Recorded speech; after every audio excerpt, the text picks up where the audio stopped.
Hola, les habla Alejandro Torres, Head de Rates de Mercados Globales en BBVA Perú, y en esta oportunidad voy a comentarles sobre el comportamiento de los mercados financieros durante la tercera semana de enero, así como nuestras expectativas para el tipo de cambio y tasas de interés. Comenzando por los mercados internacionales, las acciones americanas continuaron mostrando un desempeño positivo, en una semana corta por el feriado de Estados Unidos el lunes pasado. Las acciones tecnológicas tuvieron un mejor performance, con Nvidia mostrando un avance significativo. Las acciones de Boeing, por otro lado, cayeron luego del reporte de resultados indicando retrasos de entregas de aeronaves, luego de más indicios en torno a problemas con los 737 MAX. En resumen, el índice Standard & Poor's 500 aumentó 1.1%, mientras que el Nasdaq 100 2.9%. El precio del petróleo aumentó 1% y el del cobre también aumentó la semana, avanzando 1.2%. Las tasas de los bonos del Tesoro americano aumentaron, con el tenor a 10 años subiendo 18 puntos básicos y el tenor a 2 años 24 puntos básicos. Respecto a data económica, en Estados Unidos, el indicador de actividad manufacturera de Nueva York mostró un retroceso relevante. Sin embargo, el miércoles se publicó el dato de ventas retail, superando expectativas. El aumento fue de 0.6% en diciembre. Luego, la Universidad de Michigan publicó un reporte preliminar donde el índice de sentimiento del consumidor americano saltó en enero a niveles no vistos en casi 3 años. Es relevante mencionar que puede deberse a la confianza de consumidores, dado que la inflación ya está cediendo. Hubo también menciones de miembros de la Fed, indicando que no hay razón para recortar rápidamente la tasa de política monetaria aún. De esta manera, las probabilidades de recorte en marzo cayeron casi al 50% de un punto alto de 80%. Por el lado de Europa, los índices mostraron una caída de 1.6% en el Eurostoxx 600 y 2.1% en el FTSE 100 del Reino Unido. Los bonos también tuvieron un retroceso, con las tasas aumentando en la mayoría de países. Además, si bien la economía alemana evitó una recesión técnica, la actividad económica cayó 0.3% en el último trimestre de 2023, en un estimado preliminar, pero se mostró una revisión al alza en el trimestre anterior. La inflación del Reino Unido fue superior a la esperada, mientras que el crecimiento de salarios y ventas retail cayeron. Respecto a China, los últimos indicadores muestran cierto deterioro respecto a las perspectivas económicas. Si bien el PBI se expandió 5.2% interanual en el último trimestre y para el año, en línea con las expectativas de gobierno, hay cierto reflejo de efecto base de cuando algunas ciudades se mantenían en cuarentena el año anterior. Además, retail sales en diciembre se expandió por debajo de lo esperado y debajo del mes de noviembre. Luego, los precios de nuevas viviendas cayeron 0.4% en diciembre, peor versus la caída de 0.3% de noviembre y mostrando el sexto mes consecutivo de deterioro.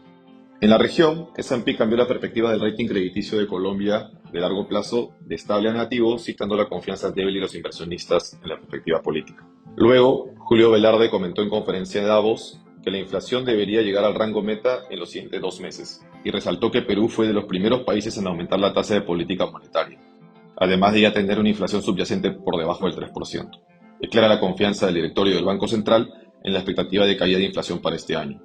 Por el lado del tipo de cambio, el sol se depreció la semana pasada un 1.2%, pasando de 3.6960 a 3.7415, y se mantuvo en la parte media de la tabla de las principales monedas latinoamericanas. De esta manera, la moneda fue outperformer relativo en un contexto donde todas las monedas latinoamericanas ajustaron su valor a la baja. En cuanto a los flujos, tuvimos demanda neta relevante de no residentes, compensada por una oferta neta de clientes locales, mientras que fondos de pensiones significaron una demanda neta, pero marginal. El Banco Central compensó la demanda neta del mercado con la intervención de $154 millones a través de swaps cambiarios. Esperamos así que el sol tenga un sesgo de performance en las próximas semanas, versus sus pares latinoamericanos. En primer lugar, debido al posicionamiento largo ya de inversionistas, los cuales mantienen una posición larga en dólares relevante vía contratos en DF. Finalmente, tenemos la estacionalidad de un primer trimestre con sesgo a la apreciación del sol, por los flujos de oferta de exportadores para hacer frente al pago de regularización de impuesto a la renta. Esto hace que la ventana para salir de posiciones largas se vaya acotando en la medida que nos acercamos hacia la segunda quincena de febrero, que es cuando empiezan a ejecutarse parte de estos flujos de oferta. En cuanto a niveles, tenemos resistencias en la media de 200 semanas en 3.76 y luego en la de 100 semanas en 3.78. A la baja vemos un soporte en 3.72, donde prácticamente coinciden las medias de 50 semanas y 200 días. De romperse este nivel, vemos un gran espacio correctivo hacia el 360. Por el lado de las tasas en soles, la semana mostró gran actividad en torno a volúmenes negociados. La curva soberana se empinó con los tramos cortos cayendo 5 puntos básicos en tasa y la parte larga aumentando 10 puntos básicos. El Ministerio de Economía reactivó sus subastas semanales en bonos soberanos emitiendo 300 millones de soles en el tenor 2037, contando con una demanda superior al doble de lo emitido. Respecto a flujos, hedge funds y dealers fueron vendedores netos, mientras que fondos real money globales y locales han sido comparadores a lo largo de la curva, aprovechando los niveles de tasa real altos en la parte media y larga.